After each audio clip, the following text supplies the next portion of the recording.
à tous, soyez les bienvenus dans notre émission Trône et Vérité.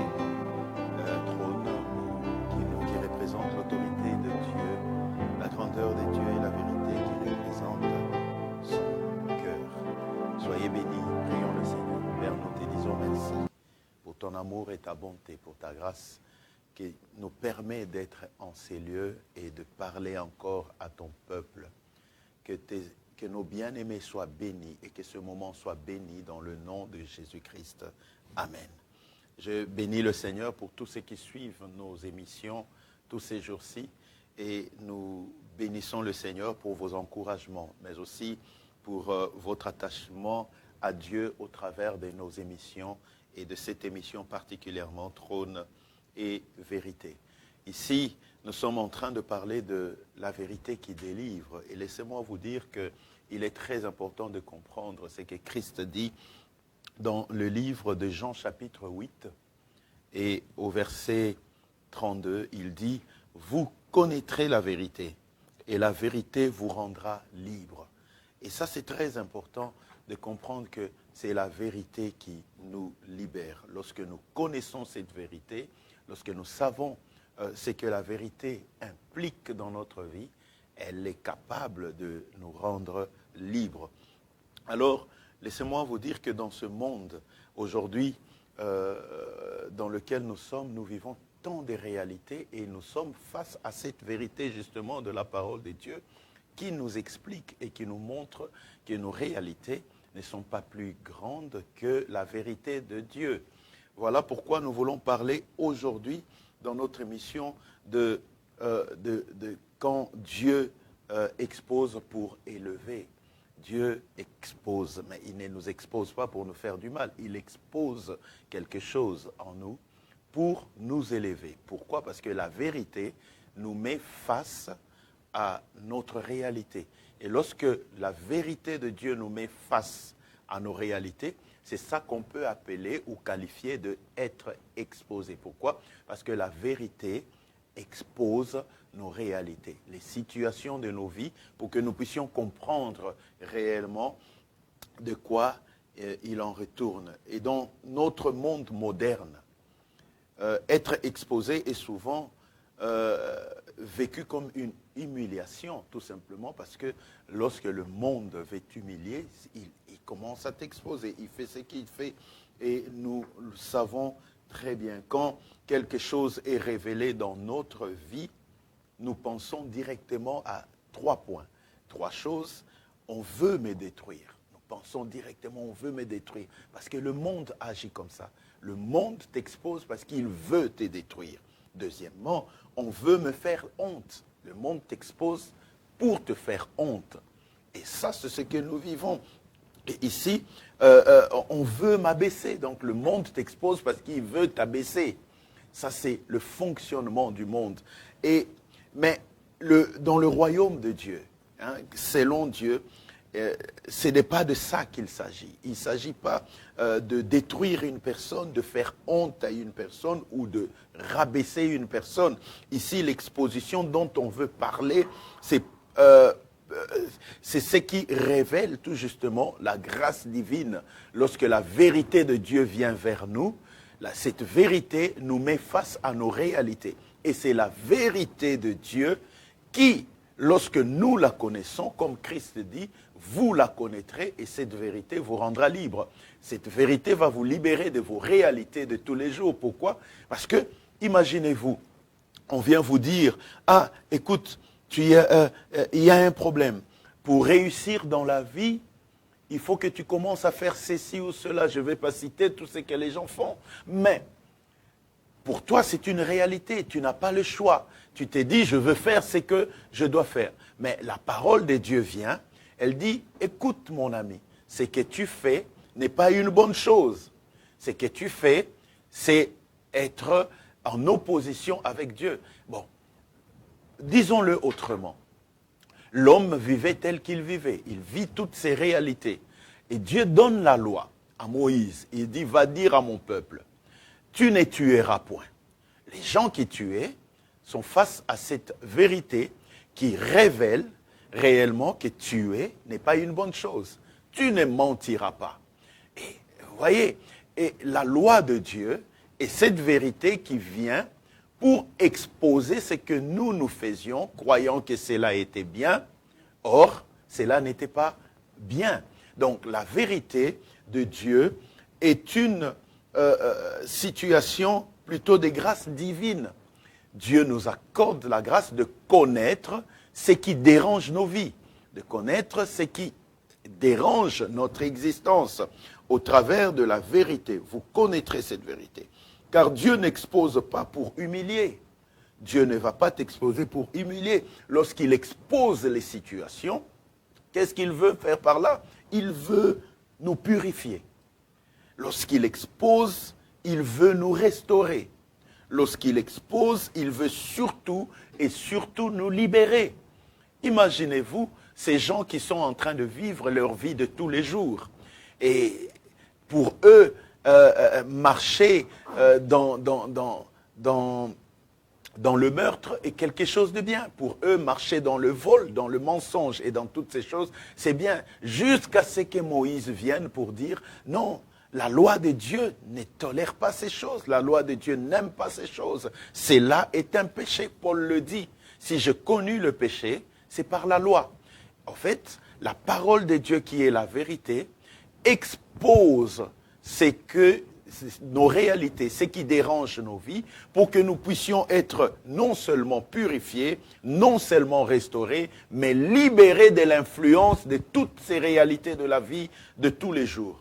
Et c'est exactement ce que Christ explique dans le verset central, dans notre verset central que nous avons, de Jean chapitre 8 au verset 32.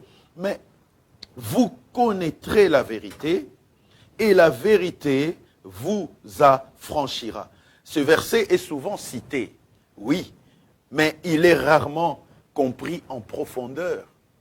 Rarement, très rarement compris en profondeur, parce que Jésus ne parle pas seulement d'une vérité intellectuelle. Les gens pensent toujours que c'est d'une vérité intellectuelle que nous voulons comprendre. Il parle d'une vérité qui transforme l'existence humaine. Il est très important. Il va plus loin qu'une vérité intellectuelle simple, que 1 plus 1 égale 2. Oui, que 2 plus 2 égale à 4. Il est au-delà de ça. Il est ici en train de parler d'une vérité qui transforme notre existence, qui change, qui nous restaure, qui nous bâtit, qui nous libère de tout ce que nous pouvons vivre ou comprendre dans nos réalités de tous les jours. Il est donc pour nous primordial, important, de comprendre le sens profond de ce verset. Il est pour nous important et primordial de comprendre que la vérité de Dieu est capable de transformer et de changer notre existence. Nous ne devons plus demeurer esclaves des choses qui nous lient, mais nous devons être dans la connaissance de cette parole de Dieu pour que nous soyons libérés, libres. Alors, lisons un peu ce verset dans Jean chapitre 8, le verset 31. Un peu plus tôt, quelques versets avant, le verset 32 qui nous intéresse ici. Mais Jean 8, verset 31, que dit la Bible?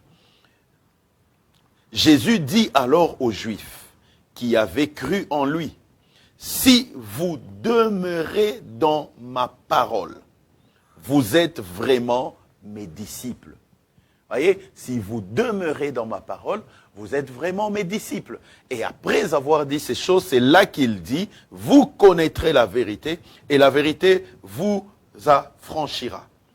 Il est donc important de comprendre le processus de Dieu dans ce qu'il est en train de faire. Premièrement, nous devons demeurer dans la parole de Dieu. Ça, c'est le processus de Dieu. Deuxièmement, connaître la vérité. Et troisièmement, être affranchi. Donc la liberté spirituelle ne vient pas instamment. Donc les gens veulent que cette liberté spirituelle vienne directement, soudainement. Mais elle vient par un processus de transformation intérieure. Voilà pourquoi il dit, il faut demeurer dans sa parole. Deuxièmement, il faut connaître la vérité. Et troisièmement, Dieu nous affranchit. Tout simplement parce que nous sommes entrés dans cette dimension. Et j'aimerais vous dire ici, connaître la vérité, comme Christ le dit dans ce verset, est plus qu'une information. Ce n'est pas une information. Vous connaîtrez la vérité et la vérité vous affranchira. Bien-aimés, nous ne venons pas dans l'église parce que nous voulons être tout simplement informés. C'est bien plus que ça. Parce que Dieu veut que nous puissions demeurer dans sa parole. Il veut que nous puissions connaître la vérité et il veut que nous soyons affranchis. Ce processus est très important. Cela nous implique dans une situation où la vérité, connaître la vérité est bien plus qu'une information. Je ne veux pas seulement aller pour être informé de qu'est-ce qui s'est passé, qu'est-ce qu'il y a eu. Dans la Bible, le mot connaître n'est pas seulement une dimension intellectuelle. C'est la Bible, lorsque nous parle de connaître Dieu, c'est quelque chose qu'on doit expérimenter. La connaissance de Dieu, par exemple, dans l'Ancien Testament, il est écrit « Adam connut Ève ». Voyez, connaître est quelque chose de plus que intellectuel. Cela signifie une relation intime. Donc, quand Jésus dit « vous connaîtrez la vérité », il ne parle pas de lire une information. Il parle de rencontrer une réalité qui transforme le cœur. Voilà ce qu'il veut dire. Vous connaîtrez la vérité. Il va plus loin. Il veut que nous puissions connaître, rencontrer une réalité qui transforme réellement nos cœurs. Pour que nous puissions être libérés. Pour que nous soyons affranchis. Pourquoi la vérité nous libère est une question que nous pouvons nous poser. Pourquoi la vérité libère? Tout simplement parce que la plupart des prisons humaines sont construites sur des mensonges. Puisque les vérités humaines, de plus que les prisons humaines sont construites sur les mensonges, il faut une vérité pour pouvoir nous libérer de tous ces mensonges. Les mensonges peuvent être de 3 dimensions possibles. Et c'est dans ces 3 dimensions possibles que Dieu nous donne de pouvoir le connaître afin que nous soyons libérés. Premier type de dimension de mensonge, c'est sur nous-mêmes. Qu'est-ce que nous disons de nous-mêmes? Qu'est-ce que nous pensons de nous-mêmes? Lorsque notre pensée nous ment, voilà ce qu'on dit. Je ne vaux rien. Voyez? Deuxièmement, on peut se dire, je ne changerai jamais. Ça, c'est un mensonge sur nous-mêmes. Je suis condamné à rester comme ça. Voyez? Et lorsque nous connaissons la vérité, elle nous affranchit de cette première dimension de mensonge que nous avons de nous-mêmes. La manière que nous nous voyons, la manière que nous nous considérons, je ne suis pas digne, je ne suis pas capable, je ne réussirai pas, je n'y arriverai pas, je ne suis pas intelligent, ce n'est pas pour moi. Voyez, tout ce mensonge que nous avons, ou cette vision que nous avons de nous-mêmes, Dieu, au travers de sa vérité, veut nous en libérer. Parce qu'il veut que nous puissions avoir cette estime-là de nous. Lorsqu'il vient vers Gédéon, nous le verrons plus tard, il le voit tel que lui-même, il ne se voit pas. Il est très important de comprendre que ce mensonge que nous avons de nous-mêmes, Dieu veut nous en délivrer au travers de sa vérité.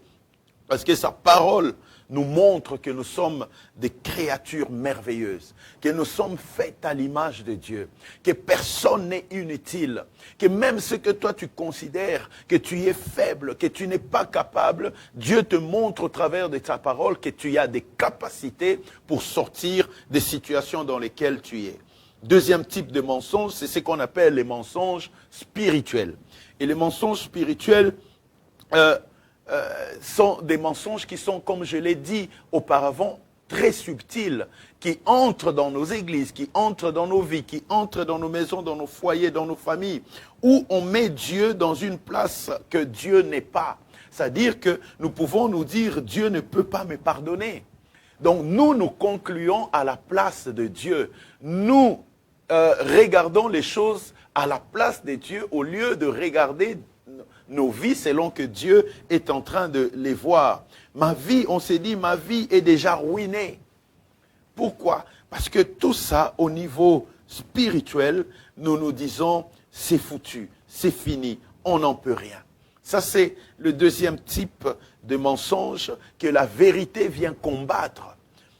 Le troisième type de mensonge, c'est ce mensonge relationnel. Pourquoi? Parce que nous sommes appelés à vivre dans des communautés, à vivre pas seul. L'homme n'a pas été créé pour vivre seul.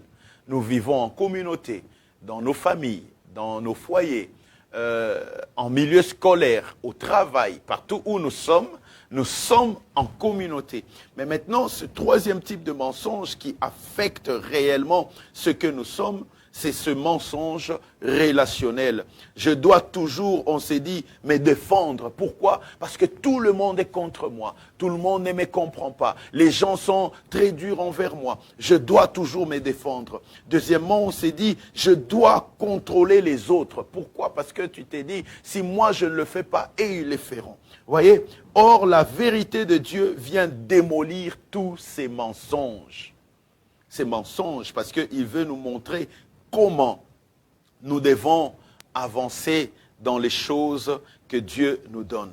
Maintenant, la vérité de Dieu commence toujours par l'exposition.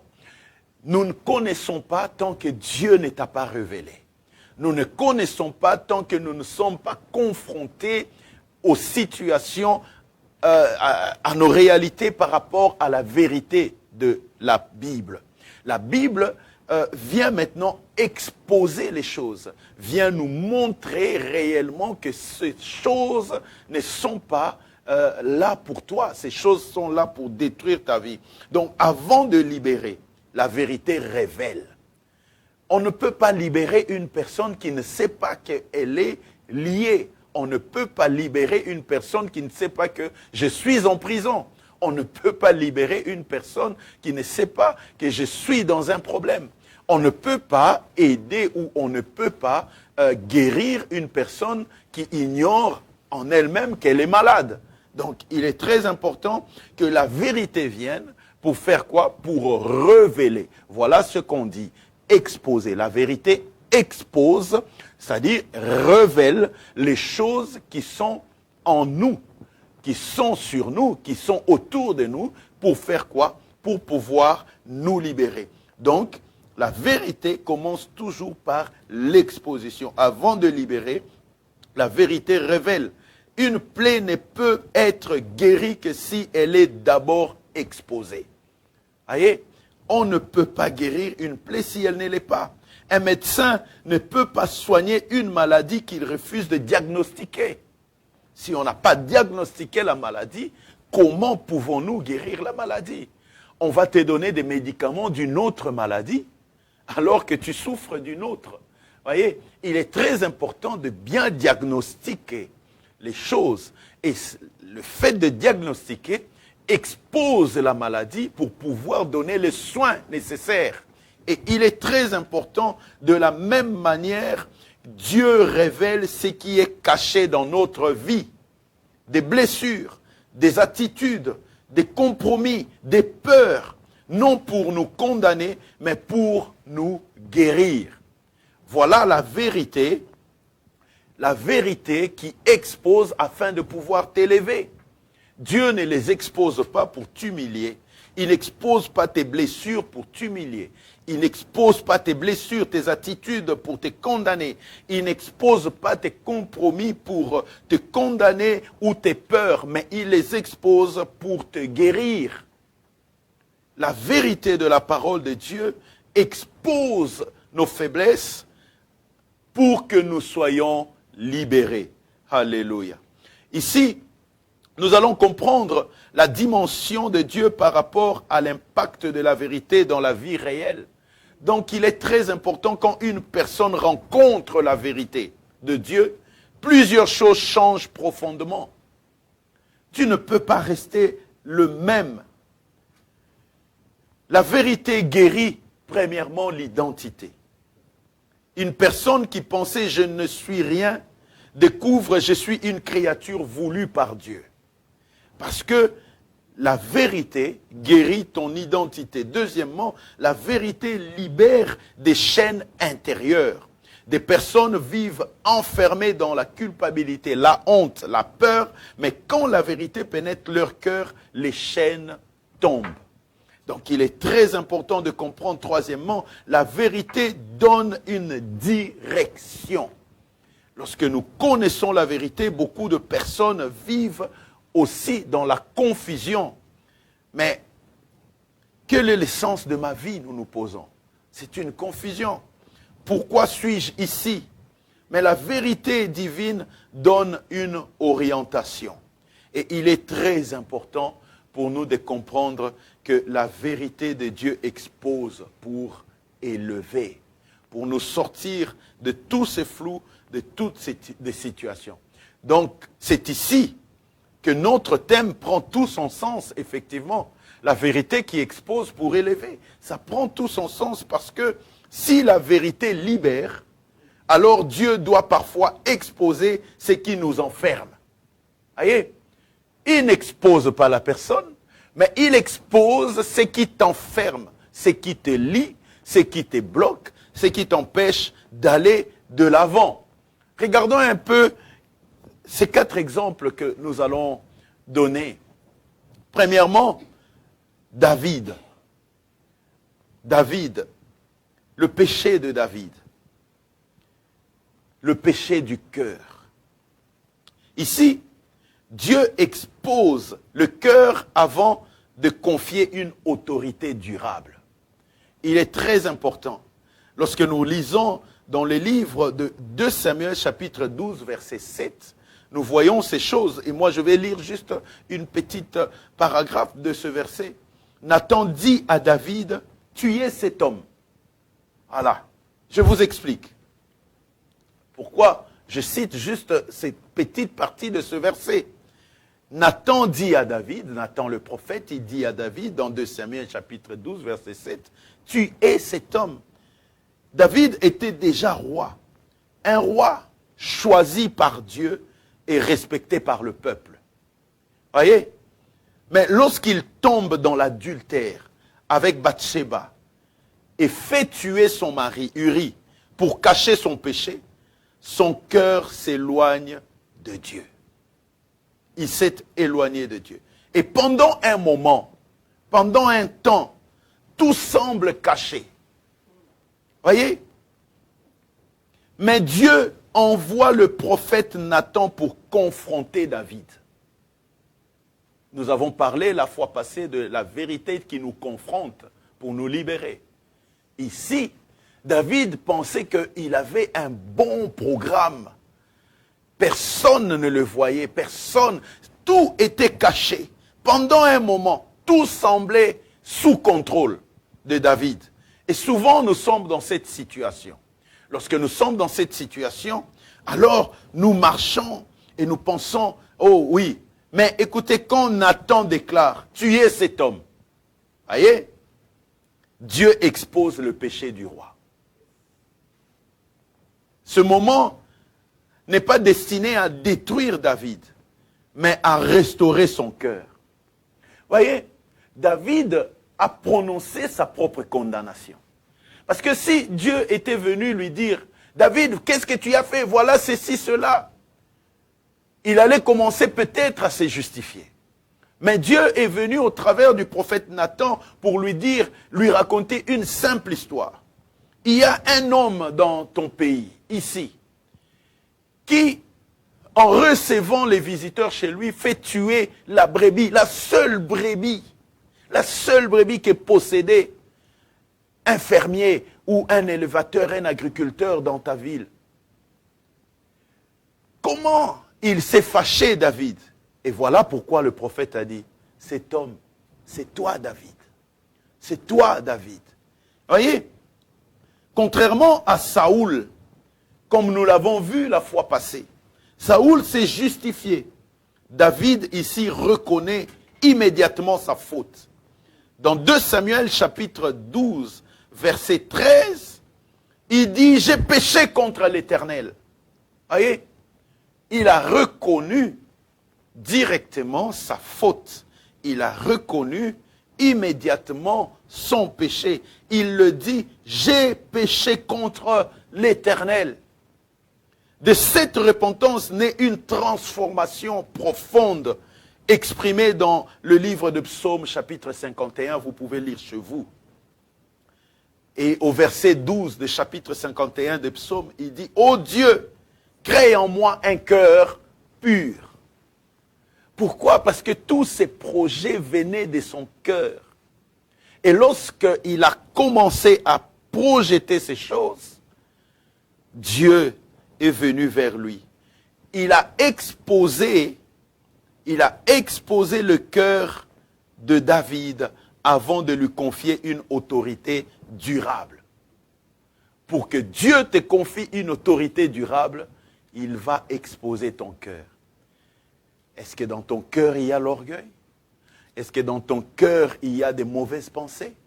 Est-ce que dans ton cœur, il y a des choses? Parce que nous voulons l'autorité. Nous voulons des grandes choses. Mais pour accéder à ces grandes choses, Dieu va d'abord exposer ton cœur.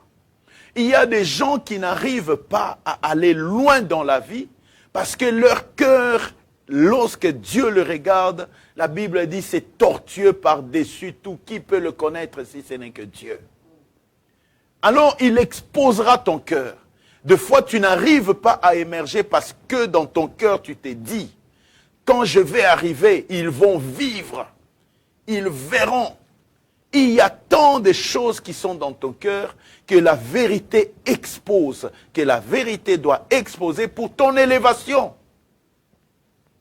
Pour que tu deviennes grand, pour que tu deviennes puissant, pour que tu deviennes quelqu'un de humble dans la vie, Dieu doit exposer réellement ton cœur.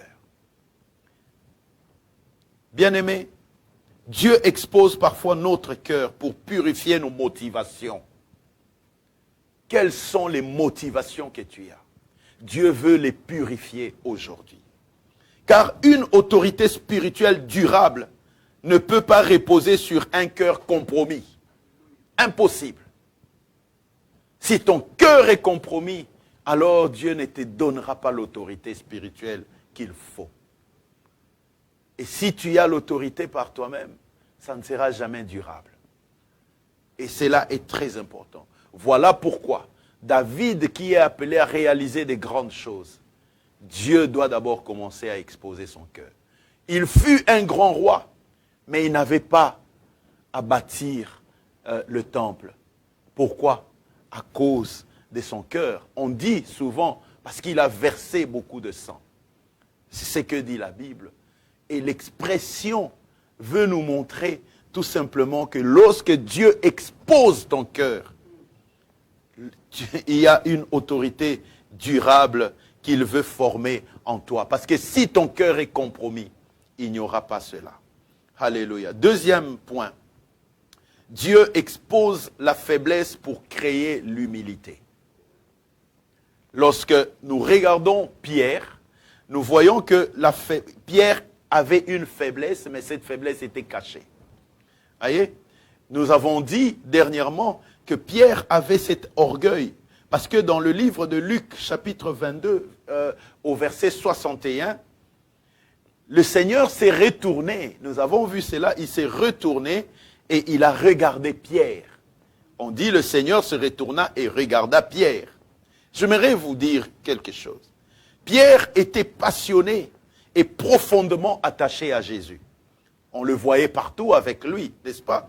Il déclare avec assurance, comme on l'a dit la fois passée dans Luc chapitre 22, verset 33, il dit ceci, « Seigneur, je suis prêt à aller avec toi en prison et à la mort. » Il était donc passionné de Jésus. Il aimait Jésus. Il connaissait Jésus. Il le suivait comme nous le faisons. Passionné de Jésus, nous aimons Jésus, nous le suivons. Mais des fois, Dieu se retourne pour nous regarder. La passion, elle est bien. Mais Jésus sait que Pierre surestime sa force. Jésus le sait.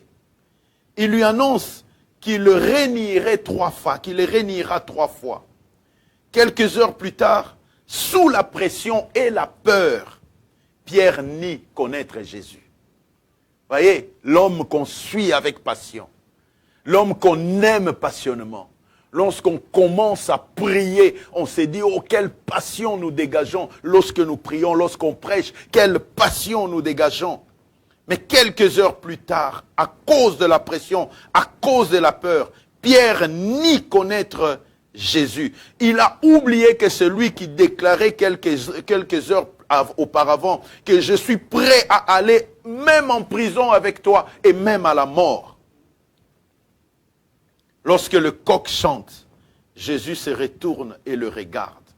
Ce regard révèle la vérité à Pierre. Voyez? C'est la vérité qui expose notre orgueil. Le regard de Christ vers Pierre révèle la vérité à Pierre. Il réalise sa faiblesse et pleure amèrement. Voyez? Ce moment de brisement devient une étape de transformation. Plus tard, après la résurrection, Pierre devint un leader puissant de l'Église. Dans Actes chapitre 2, verset 14, la Bible dit, alors Pierre, se présentant avec les 11, éleva la voix. Il devient un grand leader spirituel, un leader incontournable.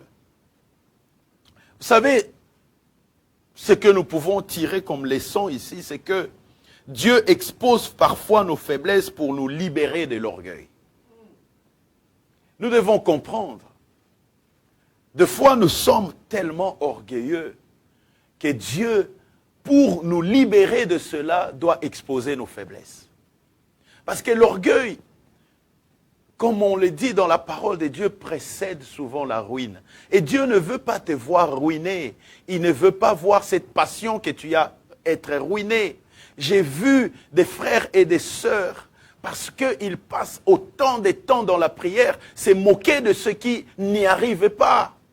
J'ai vu des frères, puisqu'ils savent lire la Bible de Genèse à Apocalypse, se moquer de ceux qui n'arrivaient même pas à le faire. Au lieu de les soutenir, au lieu de s'humilier et de dire qu'un jour j'étais comme eux. Alors, laisse-moi te dire que Dieu expose parfois nos faiblesses pour nous libérer de l'orgueil. Et l'humilité qui naît du brisement prépare une autorité spirituelle qui est authentique. Une personne qui n'est pas brisée. Pierre ne l'était pas encore. Pourquoi? Parce qu'il marchait avec Jésus. Il mangeait avec Jésus.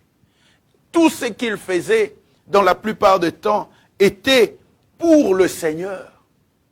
Alors, laissez-moi vous dire, dans le jargon humain, il a pris la grosse tête. Et des fois, nous prenons la grosse tête dans le service. Parce que nous sommes constamment à l'église, nous sommes dans les services et nous pensons, si je ne suis pas là, personne ne ferait ça. Détrompons-nous. Dieu veut former des leaders puissants et forts, mais pour cela, il ne veut pas que tu vives dans l'orgueil, mais dans l'humilité. Voilà pourquoi il expose de fois tes faiblesses pour t'apprendre l'humilité. Il expose tes faiblesses pour te libérer de l'orgueil. Alors la troisième des personnes, c'est Gédéon. Gédéon, c'était un homme peureux. Il avait peur constamment. À juste titre. C'était une peur intérieure. Et des fois, Dieu expose les peurs pour libérer notre destinée. Voyez? Tu as peur d'investir, tu as peur d'avancer, tu as peur Dieu te libère de la peur pour il expose tes peurs pour libérer ta destinée. Juge chapitre 6, verset 12 nous dit que l'Éternel est avec toi, vaillant héros. Je lis juste des petites parties de ce verset, vous pouvez lire chez vous. L'Éternel est avec toi, vaillant héros. Dieu le voit comme un héros. Écoutez, Gédéon ici est en train de vivre dans une période où Israël est opprimé par les Madianites. Donc sa peur est justifiée. Voyez? Et par peur, il se cache pour battre le blé. Vous voyez, il s'est caché. C'est tout à fait normal. Ils sont en guerre. Ils sont esclaves. C'est dans ces moments de faiblesse que Dieu l'appelle. C'est dans ce moment-là que Dieu l'appelle. Et l'ange lui dit, l'Éternel est avec toi, vaillant héros. Vous voyez? Mais Gédéon se voit lui-même très différent. Il se voit différemment. Il répondit, Juge chapitre 6, verset 15. Quelle est la réponse de Gédéon? Alors que Dieu l'appelle vaillant héros, il dit, ma famille est la plus pauvre et je suis le plus petit. Alors, ici, Dieu commence par exposer son complexe d'infériorité. Pourquoi? Parce que Dieu voit en lui un libérateur, mais lui, il a ce complexe d'infériorité. Et au fil de ce processus, Gédéon apprend à faire quoi? Confiance à Dieu. Et devient celui qui délivre Israël. Vous voyez? Il a appris à faire confiance en Dieu. Alors, j'aimerais vous dire que Dieu révèle parfois nos peurs. Toi qui as peur, pour nous montrer que notre destinée est plus grande que nos limitations.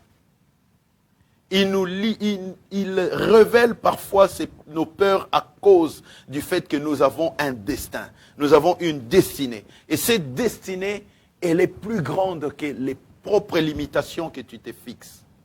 Et Dieu voit en nous ce que nous ne voyons pas encore. Dieu voit cela. La dernière de personnes ici que nous allons parler, c'est Joseph. Un homme intègre. L'intégrité de Joseph. Il y a tant d'autres dans la Bible, mais bon, je parle de ces 4 personnes. L'intégrité de Joseph. Il est resté intègre même dans les épreuves. Et ici, nous voulons comprendre que Dieu expose notre intégrité dans les saisons cachées. Genèse chapitre 41, verset 41. Pharaon dit ceci à Joseph. Je t'établis sur tout le pays d'Égypte. Vous voyez? Laissez-moi vous rappeler l'histoire de Joseph. Avant qu'on en arrive là. Joseph reçoit un rêve d'élévation. Vous voyez? Dieu lui donne ce rêve d'élévation. Tu seras grand. Mais ce rêve provoque quoi? La jalousie de ses frères. Il le jette, où ça? Dans une citerne et le vendent comme esclave. Le chapitre de Genèse, chapitre 37, le verset 23 et le verset 24, nous dit ceci. Ils le dépouillèrent de sa tunique et le jetèrent dans la citerne. Joseph, ici, traverse ensuite plusieurs épreuves. Il était esclave. Il a reçu des accusations injustes. Il a été en prison. Pendant des années, le rêve semble disparu. Où est ce rêve? Mais Dieu observe une chose, l'intégrité de Joseph. Même dans les circonstances les plus injustes, Joseph reste fidèle à Dieu. Lorsque le moment arrive, Dieu change sa situation en un instant. Joseph passe de la prison à gouverneur d'Égypte.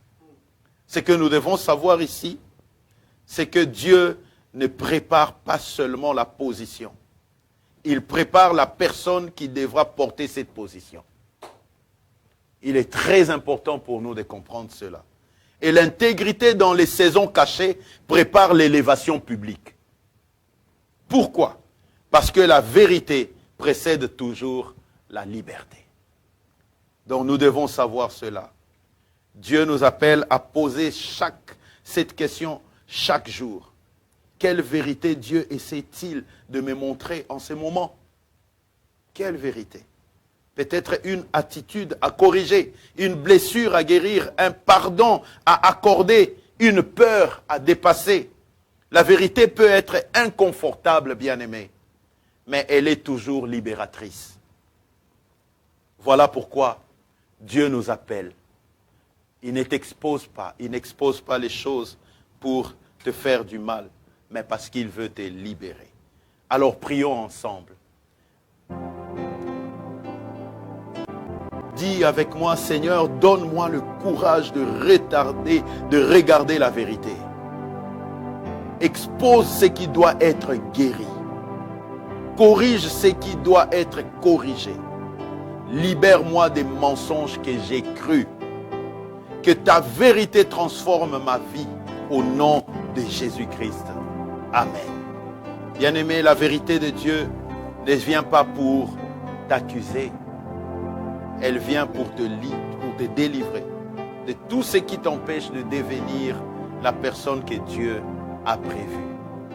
En tout cas, je bénis le Seigneur pour toi qui regardes cette émission. Et je te dis, sois béni et ne manque pas notre prochaine émission. À la prochaine. Soyez bénis.